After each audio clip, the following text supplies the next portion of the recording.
YouTube, and wherever else I choose to put this video. Today, guys, I'm back on my trusty Tenere 700, which I bought brand new in December last year.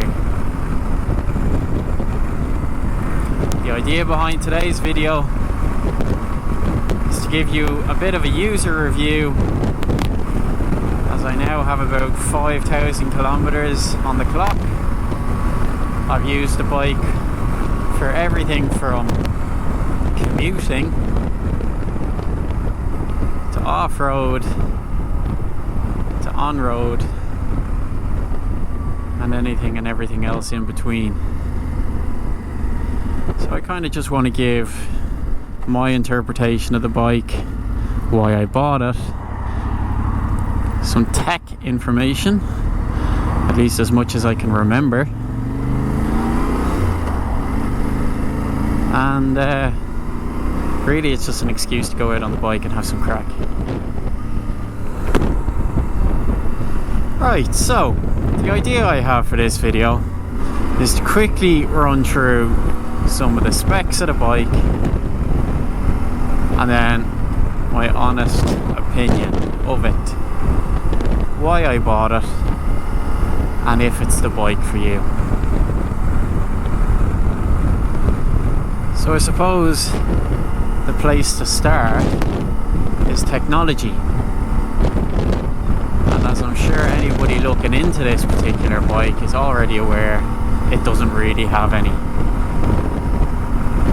What it does have is ABS, brakes, the anti-braking system, and other than that, it doesn't really have anything. It has a pretty basic LCD screen, gives you anything that you might need to know, so your speed, gear, time, fuel, rev, distance travelled, and not much else. It's not one of those fancy colour displays that you'll find on the R1M or the MT10 SP. Just a bog standard cheap display. And it also doesn't come with any of the fancy electronic aids that you might find on some of the Tenere's competitors. One that sort of springs to mind would be the KTM 790. So what I'm talking is no traction control, and no rider modes, no electronic suspension. The suspension is customizable. I'll talk more on that later. What I mean by that is adjustable, not customizable. It's adjustable suspension. So yeah, no electronic rider aids. You have to wonder if you really need them. And I suppose that's actually one of the draws to the Tenere, where you can kind of just buy it, get on it, ride it, have some fun. And also, because of the lack of aids, it has an extremely competitive price tag. So I think here in Europe it actually went up in price in 2020 by about €500 for any countries in the Eurozone.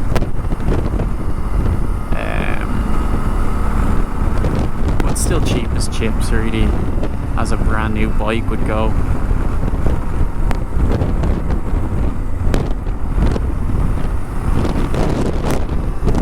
What else? The ABS, you can switch it off. Quite important when you're off-road. Obviously, if you're on loose terrain, you want your brakes to work, and you don't want that computer system chiming in, thinking that you're locked on and you're about to go over the bars or something.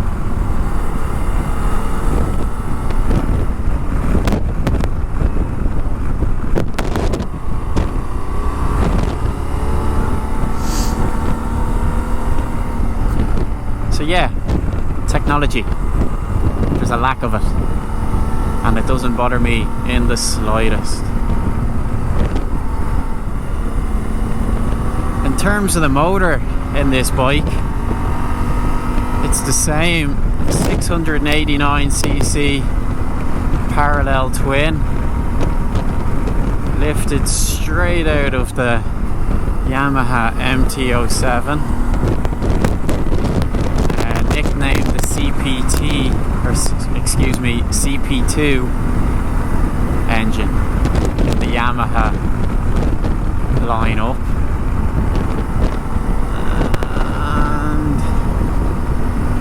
Gets its name CP2, I keep doing that, CP2, from the twin cylinders and their firing order of the engine. To summarise, it's a very good engine, very reliable engine. And I actually believe tuning it is quite easy. And while I haven't actually gone near it myself, I have read online that with a few simple mods such as the airbox, a few other bits, get a few extra brake horsepower out of the engine. And on that note, if memory serves, it's 72 brake horsepower, which in my opinion is more than enough for a bike like this. It utilises that CP2 engine extremely well. Tons of low end torque, which make it fantastic. Coming out of corners, but also when you're off road, it's usable power, and it's not gonna lead to you losing your engine losing your license.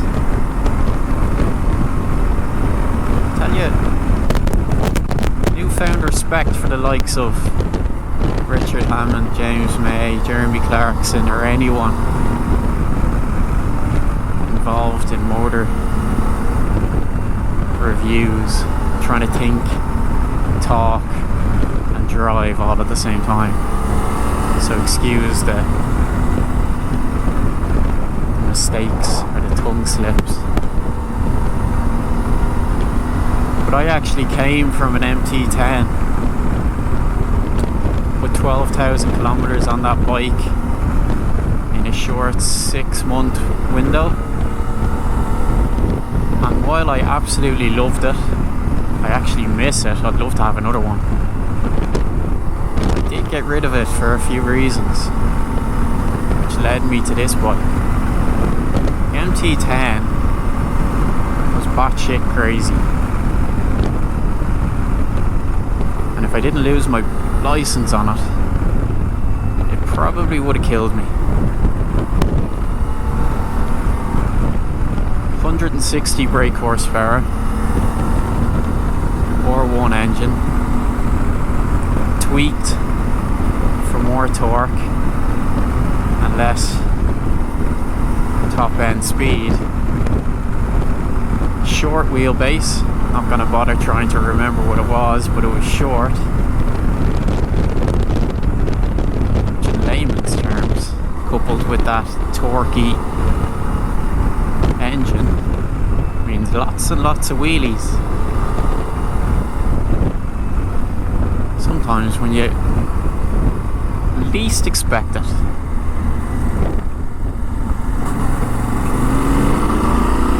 Which, in fairness, it kept you on your toes. It was a fun bike. It was a crazy fun bike. But it was dangerous.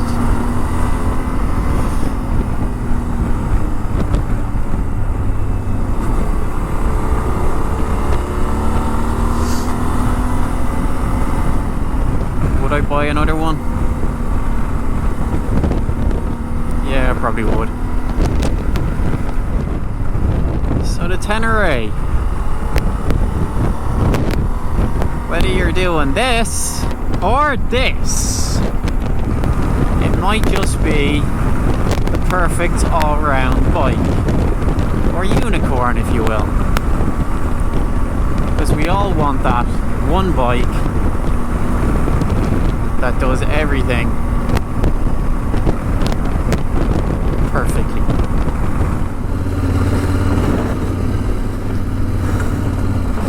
Just gonna pull over here for a second. So I can actually concentrate and talk about the suspension. So yeah, it's a 43mm Kayaba fork.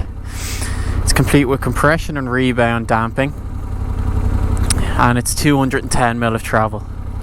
At the rear you have, again, Kayaba, I hope I'm pronouncing that correctly, shock with a piggyback reservoir, offering 210mm of travel also. The rear shock has compression and rebound damping, but unlike the front, you can adjust the preload on the spring. A lot of people will be talking online about finding the limits of the suspension, but in my opinion it's absolutely perfect. I suppose those people are probably treating the bike as an enduro bike, when it's not an enduro bike, it's an adventure bike. And here we have a cyclist, so I'm actually just gonna keep going. So one of the reasons I actually got the Tenere was so I could start driving off-road. And as you can probably judge from this video, I haven't done it before, not on a motorbike anyway. I do come from a background of racing a lot of mountain bikes. I've raced them in various parts of the world as an amateur, but I've also followed the likes of the World Series. I've raced the World Series, which is the top level. I've done that here actually in Carrick, County Wicklow, Ireland, but I've also gone as far as Scotland and Italy. I'm pretty sure I did one somewhere else too. I just can't remember where that was now. Spain. Zona 0, about 2 hours north of Barcelona.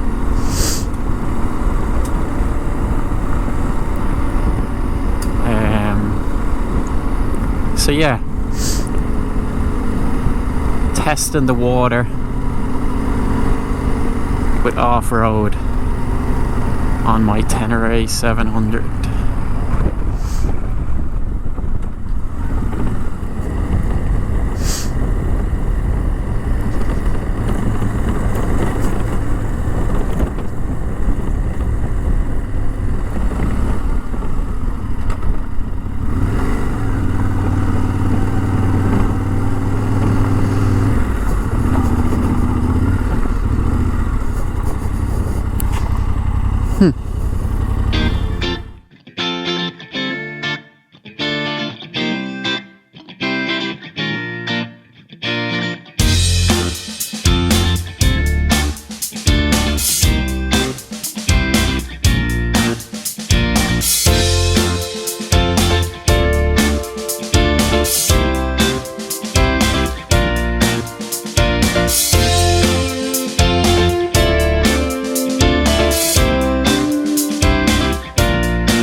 There's actually a couple of things to note there while I think of them. Let's just stop there having a bit of a break. So the first thing is every time you turn the engine off, the ABS essentially turns back on. So if you stop on the mountains or on some sort of a off-road terrain where you want the ABS off, you turn your engine off and you have a bit of a break, drop of water, whatever the case is. When you turn the engine back on, you have to turn the ABS back off. I'm not sure if there's some sort of a delete, an aftermarket delete that you could pick up to stop that from happening, but it is something just to keep an eye on and be aware of. And just on the subject of brakes then, the bike comes as standard with 280mm wave discs on a set of Brembo twin pot calipers. That's on the front. They're extremely effective. I have never even thought about replacing them. I thought from day one that they were actually very good, once obviously they were bed in. And then when we look to the rear, we've got a single 245mm disc and a single pot Brembo. They're progressive, work well, and obviously coupled with the ABS system, which can be left on or turned off when you're off-road. So with that said and done,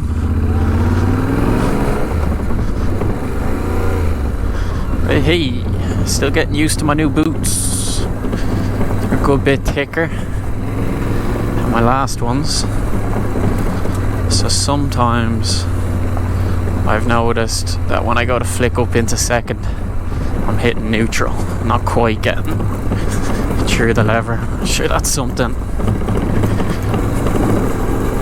I'll get used to, I'm sure, very, very quickly.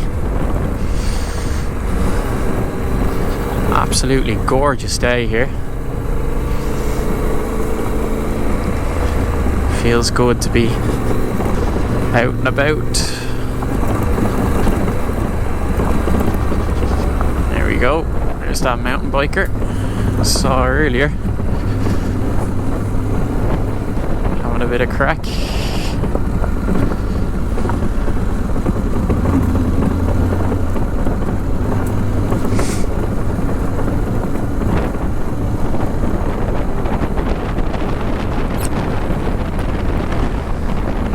So I suppose at this point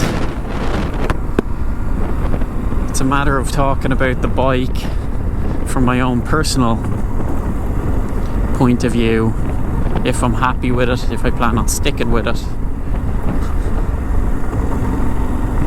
I suppose why I got it. But hey, puddles. Child at heart. So, as I previously said, I actually got this bike and moved away from an MT10. Put 12,000 kilometers on that MT10 for the course of about 6 months. Fantastic bike, great fun.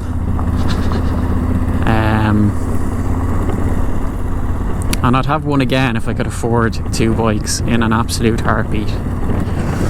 But for me, I can only have one bike currently, saving a lot and trying to get on the property ladder. And with that said, it's the reason one of the main reasons I got rid of the MT10 was the cost of it. The insurance, it was in one of the highest insurance categories here in Ireland, which meant it was actually just under 4 times more expensive annually compared to this Tenere. So that's just nuts. And then the other thing, there's a walker.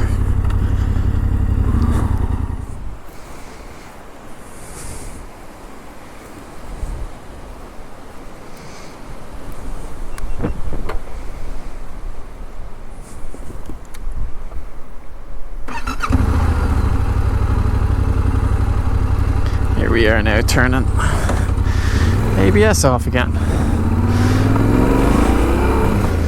So where was I?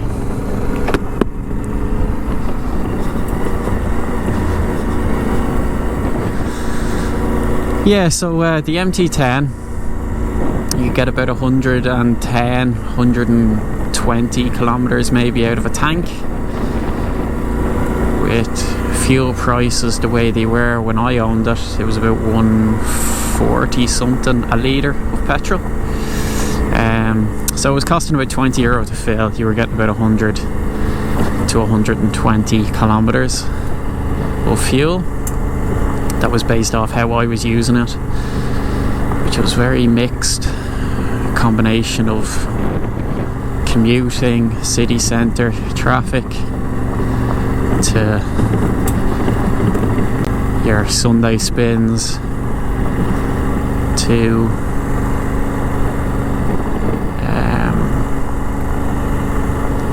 some road trips, and sort of obviously the fuel economy would sort of increase, I suppose, on those road trips. But still, it was costing a fortune to run. Which brings me to the Tenere.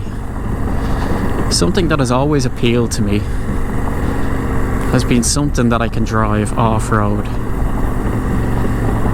But I'm not interested in having like a scrambler or something. I just wanted something that would allow me to drive off-road if I so wished. And along came the Tenere, and it seemed to tick all the boxes. It's a fantastic bike on road, it's a fantastic bike off-road, but like anything that does a bit of everything, there are compromises.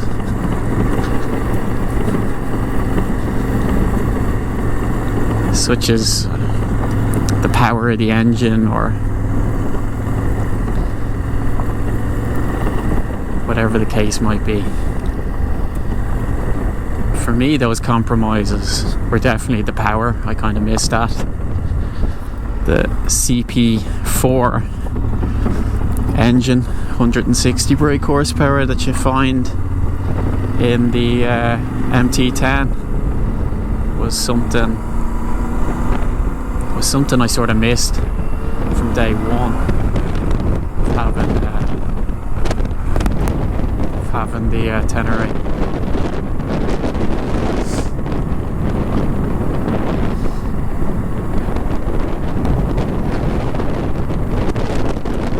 But on the Tenere side, I'm saving about €1,500 a year on insurance. It costs about €17-18 to fill, and I'm getting about 250 kilometers, so essentially doubling the mileage for a little bit less money. And it still has plenty of power. Will I be keeping it? Yes, I will. Will I be doing more on it? Yes, I will.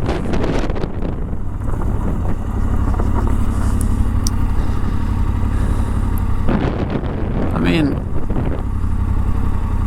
you see things like that and you can just do it. You know, in fairness, I'm on my own today. It's the first time being back out on the bike in 2 months. So I'm not sure I'll do it today. I'm certainly going to stop here for a minute or two anyway and take a bit of a break. But yeah, the Tenere, it's a fantastic bike. It's a great all-rounder. You can commute on it, you can tour on it, you can travel the world on it, as Nick Sanders will tell you, if anybody's been following his videos. You can do your Sunday spin. You can find dirt roads or little forestry roads and you can explore them. It's great, in fairness. So the Tenere gets a thumbs up from me. And I suppose if you're trying to decide if it's the bike for you or not, you need to ask yourself what you're going to be using it for. Are you going to be using it on road only with no interest of ever taking it? Just make sure that that's, yeah, with no interest of ever taking it off-road, then maybe there's better options for you.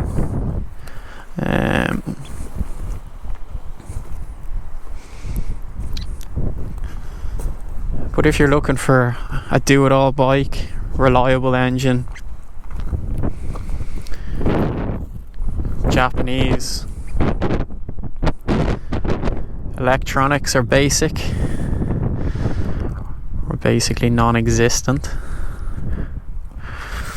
so there's little to go wrong on it.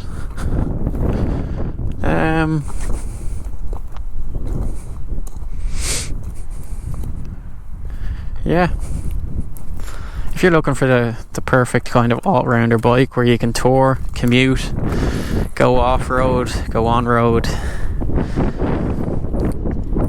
pick yourself up a Tenere. If you're looking for something on-road only, maybe look at other options. If money isn't an issue and you don't care about mileage and insurance and that sort of thing, I'd highly recommend the MT10. There's hundreds of bikes out there. And if you're looking for something that's a bit more off-road focused, while I still think the Tenere is an absolutely fantastic bike off-road, but if you're looking for something, I suppose, and chase after that enduro focus a bit more, maybe something like the 790 Adventure from KTM would be better. Certainly the suspension would be a big step up, various rider modes and assists, but you pay for that.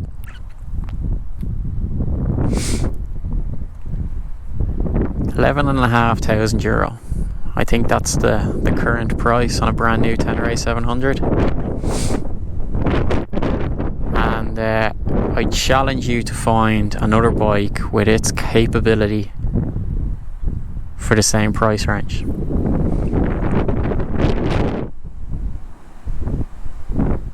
Cheers, hope you enjoyed the review.